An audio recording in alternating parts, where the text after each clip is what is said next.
What up, everybody? Welcome into Profit Picks. If you are new, we always start this show by being transparent. And I did have an overnight tennis, and I did not win. Yesterday, I didn't have anything, but overnight tennis, I had Keys and Vekic over 20 and a half games and didn't get there. So, not a great week for tennis this week. Got to do a little bit better. And have some stuff I'm looking towards in NBA. One I'm locked in, and a couple I like. But Veno, good to be back with you again here today. I know that Heat over Cash for you. They got a beat down. Cavs just, I mean, I looked at the first quarter. I think the Cavs are about 30 already. How you doing here today, Veno? Yeah, I tell you, the first score I saw on that actually was the halftime, 72-33, and I was like, well, could use a little more than 33, but you figure you're going to get more than 33 second half in a game like that. Cleveland did all the heavy lifting, right? I think again when I thought back to it, Skee, after that game was over, when we talked previewing the series, we talked about maybe Cleveland being the more apt of the two between them and the Celtics to sweep a series. They did. Miami just doesn't play any defense anymore. They're living off reputation, and Cleveland's probably that good. So they got it over with quick, just like OKC did.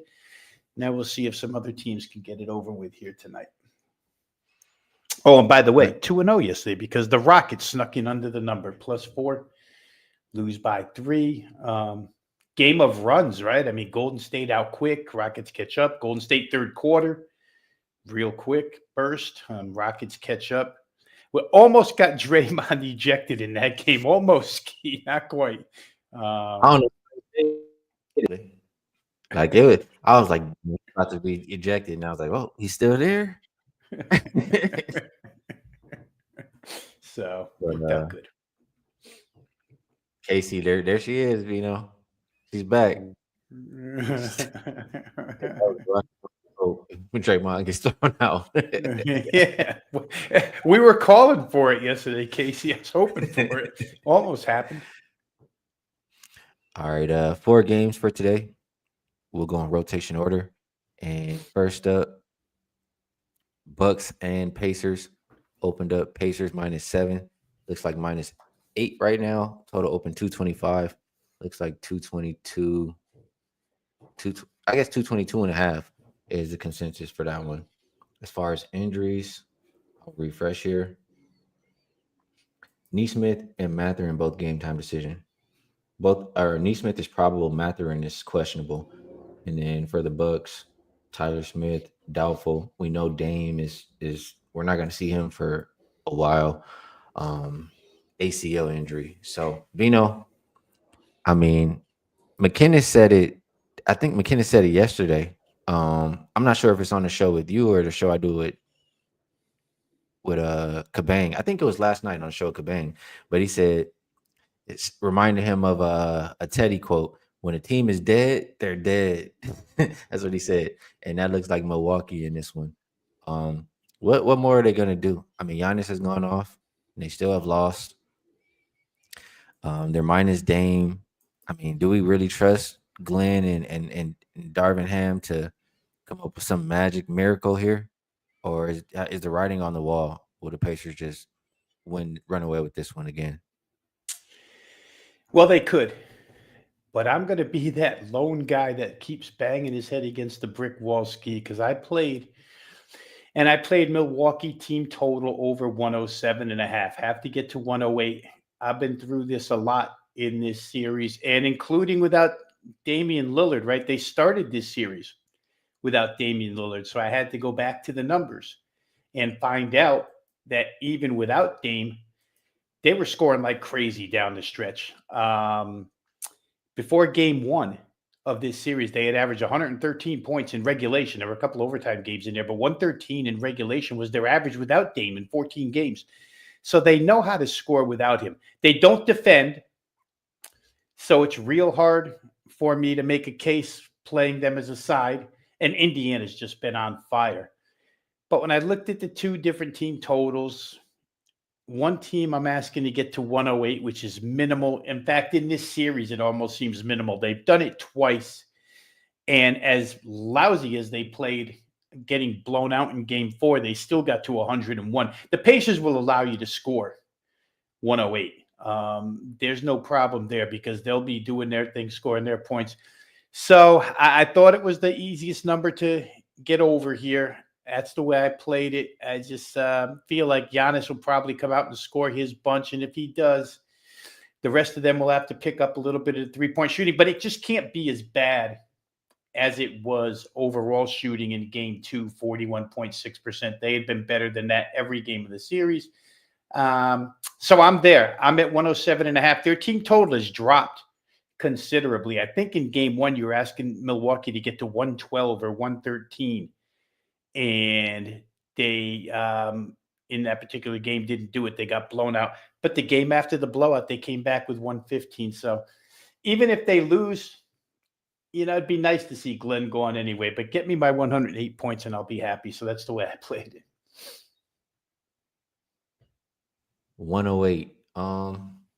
So I guess that you think the Bucks can cover this game. You just are not sure that they will cover this game. I don't have a lot of faith that they'll cover the game, but we see stranger things in the NBA, and maybe it's more of a regular season type handicap than a playoff type handicap, Skee, where star player goes down, everybody pays more attention to that, and the rest come through. That happens all the time in a regular season. Yes. And like I say, they know how to play, and it's not like they played their games early this year without Damian Lillard. They played them all late. The last 14 of the season were without Damian Lillard when they were actually meaningful games, right? The Bucks were trying to position themselves in the standings at that point because they had dug a hole. So I don't know. It all added up to me when I think another one, and we talk about this often, you're playing against a number. The odds makers have dropped their team total, like I say, from 112.5 down to 107.5. Pretty significant. Even in a losing effort, you could get blown out of this game 123, 108, something like that, and I could still win. So I just thought it was a good number to play here. All right, fair enough. Jelly Smash Bros thinks it's a good look as well.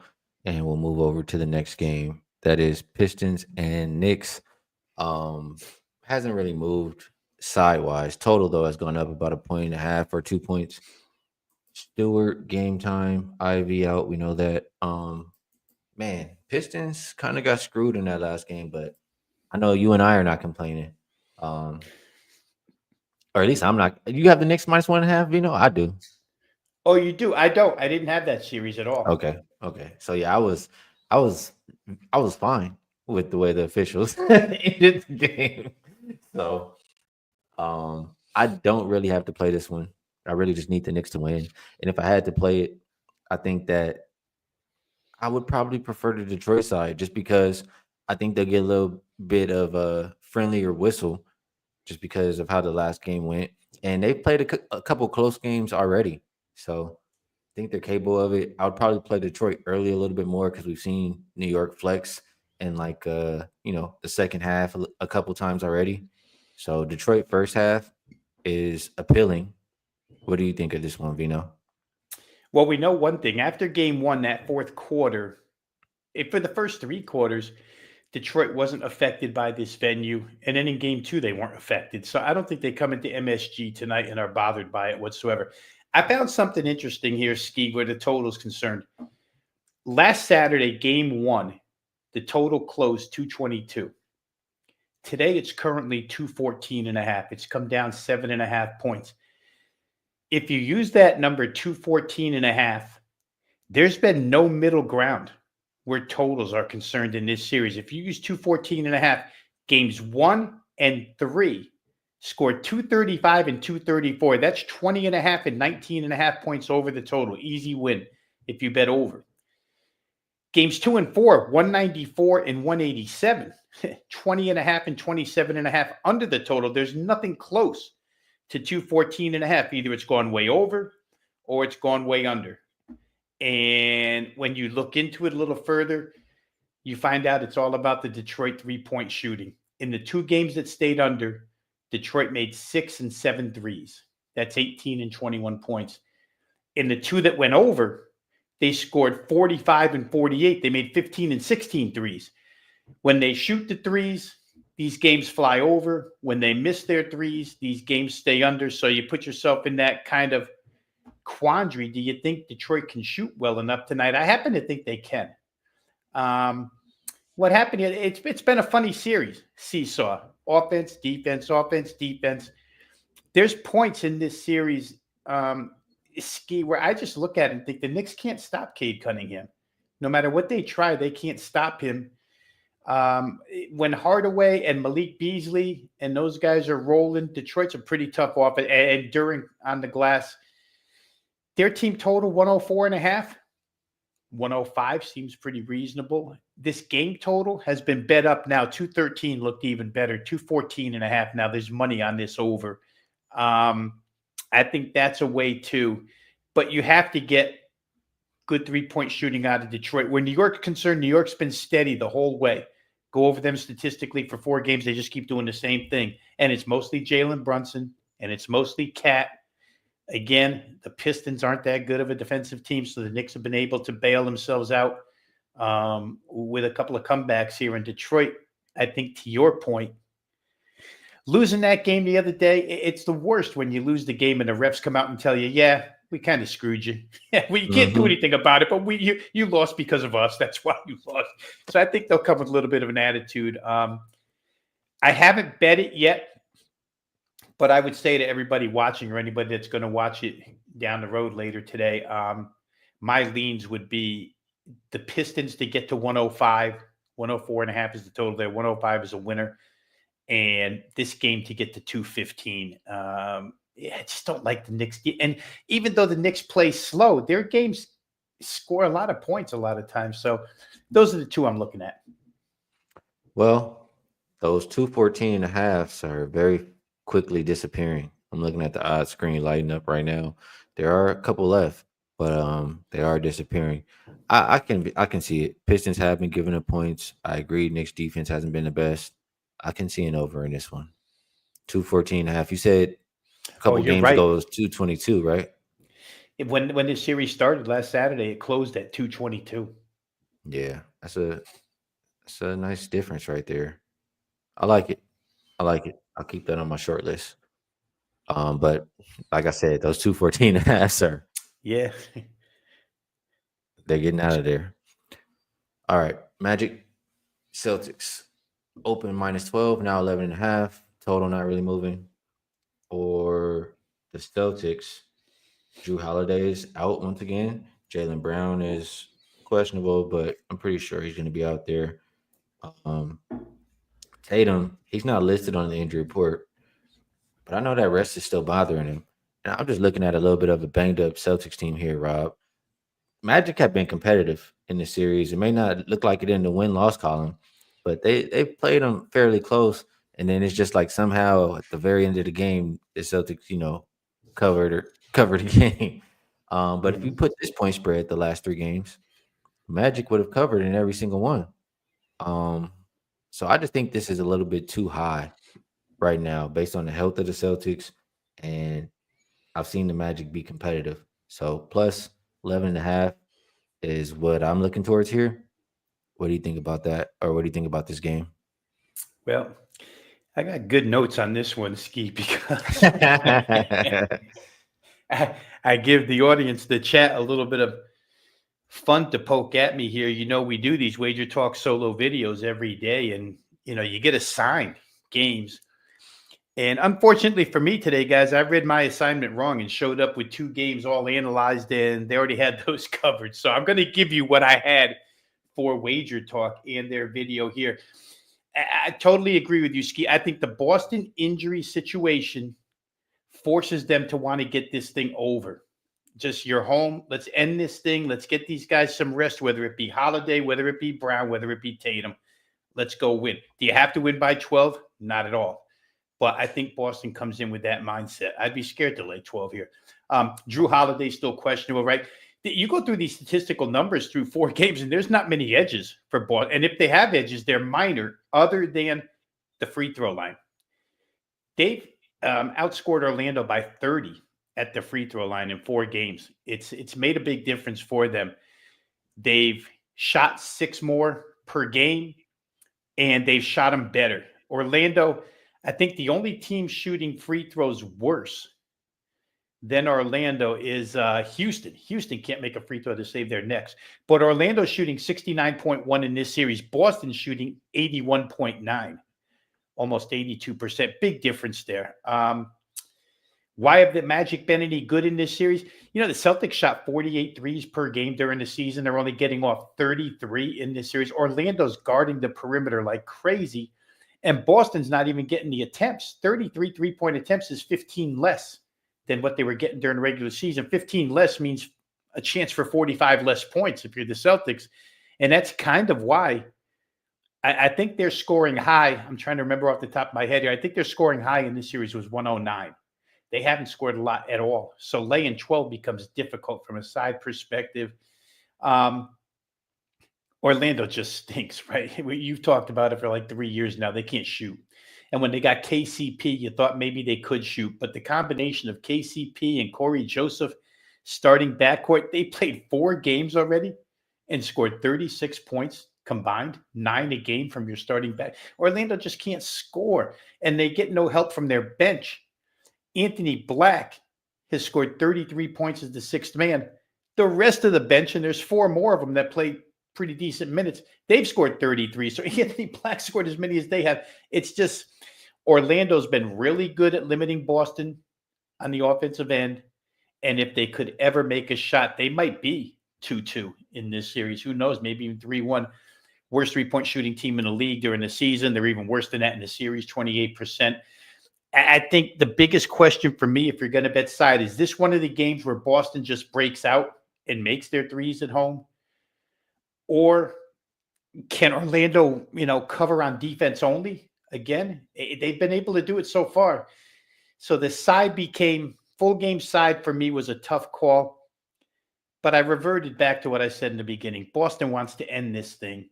And to me, that meant probably a big first quarter. They're laying 4 in the first quarter. That's what I played.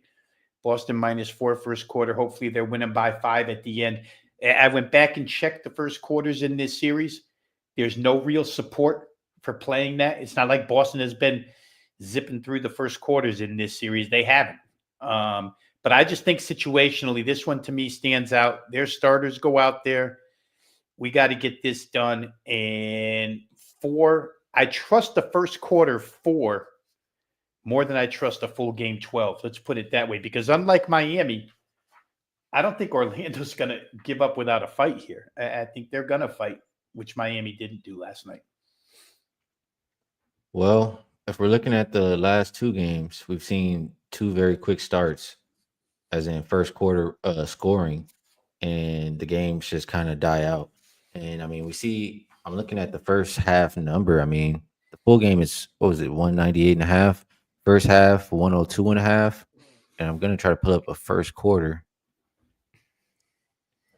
First quarter is 51.5, or a 51 juice, maybe at one of those sharp books. I think that's a solid play. It is an elimination game. You do have to worry about that. Elimination games do usually tend to under, but it could go just how we said, just how we saw the past 2 games, where they started off scoring. If you have that big first quarter from Boston, they're hitting their threes. I mean, 51.5 seems pretty doable. I think I like that play quite a bit. Can you talk me off? Probably not. I'm thinking in my head. I'm trying to do the math in my head for both of us to win that bet, for me to win by more than 4, and for you to cover 51.5 means like 29-23 Boston. That doesn't sound out of the realm of possibility, right? It's very doable. Very, very, very doable. So I can't talk you off of that at all. In fact, I may have to add that and try to play both first quarter things, side and total here. But I do think that Boston, in the back of their minds, they see Cleveland racing through 4 games. And for Boston, their next matchup would be Milwaukee, Indiana winner. And Indiana could win tonight. So I don't think Boston wants to get extended and have Indiana already sitting waiting for them, especially at the pace they play. So I think, veteran team, they know what they have to do. We'll see if they can do it early. All right, we have one more to talk about here, Veno. Doing pretty good today. Clippers and Nuggets opened up -1 for Denver.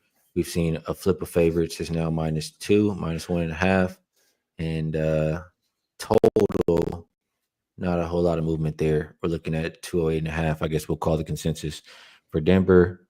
Michael Porter Jr. and Westbrook look like they're both game time decision. Porter is more like probable. Westbrook's truly questionable. And this is the only one today that is tied 2-2 here. I know you have notes, so I'm gonna go to you first actually on this one before I say anything. But I will say to you, it's not very often we see. Oh, this is not the right spread either. My bad, you guys. -5 Nuggets. Can we bet that with you, Skee?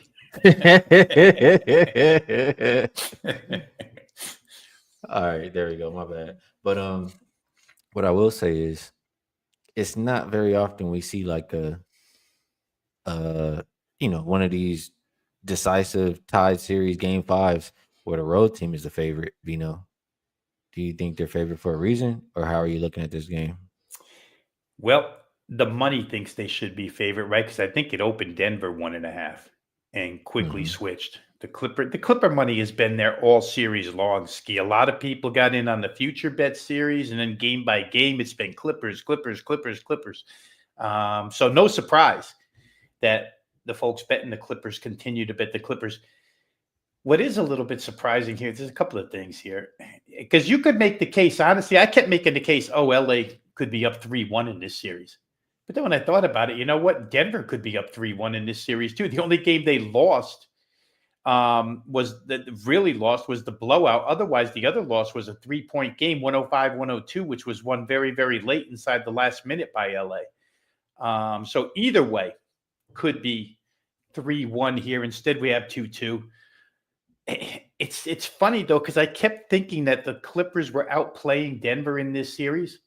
And I went to the 4-game stats through 4 games, and it's just not the truth. These statistical battles are way closer than you think. In fact, if you're Denver, if you take away the blowout game, there's been 13 quarters, so to speak, played if you add the overtime as a quarter.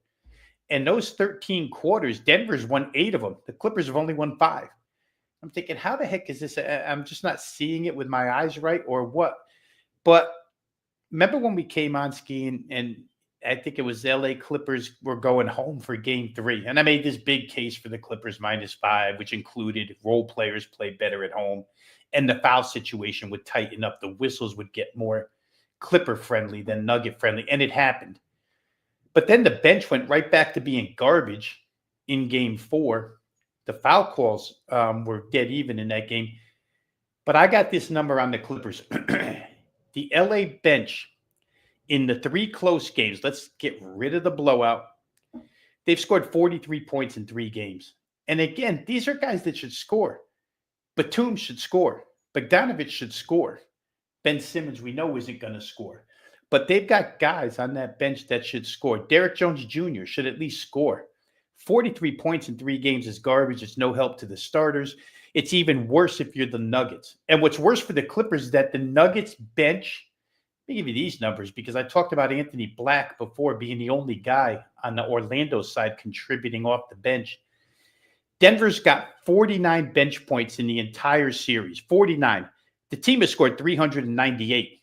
They've scored 49 of them. Westbrook has 32 of the 49, and he didn't even play last game. So when you take out Russell Westbrook, 4 games worth of bench on Denver is only worth 17 points. How do they even beat LA in LA without Westbrook with no bench? Bench scored 4 points. It really is crazy. It's bad for LA. But in my typical fashion, I just feel like that bench is going to play well here tonight. It's on the road, right? It goes against the adage that the home bench players play better, but Denver's players their bench hasn't played good anywhere. But the Clippers, at some point in time, to me, it's more of a mirage than reality that this bench hasn't helped out. Clippers 56.5% inside the paint. They've been good. They've got 15 more block shots. They've been strong defensively. Here's what you're asking for here. I mean,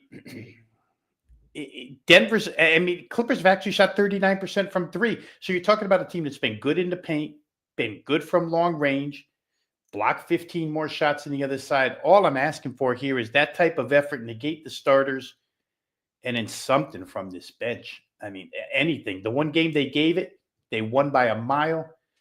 They don't even have to score that many points. But I just feel like Denver's been a little more lucky than good. The numbers don't prove that. That's just my kind of feeling here. I think Clippers -2 is the right side. Again, road venue for the Clippers, not a big deal. Kawhi needs another one of those games, maybe that he had in Game 2 when they won. But I like LA here. I think the bench will probably come through a little bit better tonight. I agree with a lot of what you said. Just a little bit more like Denver, they've been leaning super heavy on their starters. Like their starters are playing 40 plus minutes every single game. 4 out of 5 of them, at least. Michael Porter Jr. and Westbrook haven't because, they're both dealing with injuries. But they've been playing super reliant on their starters. At some point, they're going to start to wear out. And you talked about the Clippers bench, how they haven't done, what you might expect from them. They still are the deeper team. They're healthy. I feel like they're fresher. And as the series goes on, I mean, coaching becomes more important, right? And you have an interim coach and, a pretty good head coach in Ty Lue. So 1 + 1 = 2 to me. I think the Clippers win the game. That's just kind of how I feel about this one. Um, Total wise, guys in the chat saying maybe under. I don't feel very strong about it. Um, I think we can wrap it up unless you have anything else, Vino. No, we got it pretty good there. I don't have a real feeling on the total either, so I won't add anything there. Cool. Moving on over to best bets. I'll swing it back to you. You had a fire best bet yesterday with that Cavs Heat over. Um, is there anything you would like to promote? And if you would like to give a best bet, if you have one, feel free. If you don't, it's all good. Let's just quickly promote $5 Tuesday over at Wagertalk.com, guys. You can get all of us have one best bet up every Tuesday for $5. It's just their way of trying to have people who haven't been involved before to maybe get involved with somebody. Maybe they wanted to get involved, but they thought the price was too high. $5 usually isn't too high for anybody. So if you want to get a top-rated play from any of the handicappers over there, myself and Skee included, myself and Skee mainly, I should say, since we're the ones on this show, go on over to wagertalk.com and grab the $5 play. Mine is up already. I'll say this, Skee. I think that it goes against the grain of a lot of thinking, but a lot of NBA goes against the grain sometimes. Sometimes we go too much to logic school. Sometimes I think the Bucks get to 108. I just think the odds makers giving us a number there, 107.5, that even in a losing effort against Indiana's defense, when you have Giannis who averages 38 a game or whatever it is against them, 108 just doesn't seem too hard to get to, even if it does end up being a Pacer blowout. So I'm going to leave you with that best bet. Milwaukee team total full game over 107.5. All right, good stuff for Vino on that one. For myself, yeah, I have a $5 play up. But I think I like what we talked about. It makes sense to me. I think that first quarter over 51.5 is the best number I can see. Or let me just double check because I want to get the best number I can get. I'm gonna put it in right after this show, just so I don't hold up the show this time. Yeah, 51.5. The one book that says the juice 51, I cannot bet at. Oh, popped up at one I can bet at. So 51 at -115. First quarter over for Orlando and Boston. That's what I'll be taking for my best bet for the show. Vino, appreciate you taking the time to cap these games. We won't be live for the rest of the week. Vino, he's gonna enjoy himself. He's giving you guys way more than he's giving you guys enough. He's gonna go enjoy himself for a little bit. When he comes back, we'll do it again. We'll have a good time like we always do. Chat. Appreciate you guys coming through all the time. What's good, Chris? Always good to see you. Make sure y'all check out my guy, Chris B. Capping, doing some nice work all over the place. yeah, chat. We appreciate you guys. A lot of good people, good cappers, and I appreciate you guys supporting the show. If you enjoyed it, hit the like button. I will be live with the OG crew at about if you know how the OG crew, but it's scheduled for 1. But I'll say show up around 1:20 if you don't know. Just trying to help you out. So we'll be live later talking these games again if you want to hear some more. And until then, best of luck. Peace, everybody.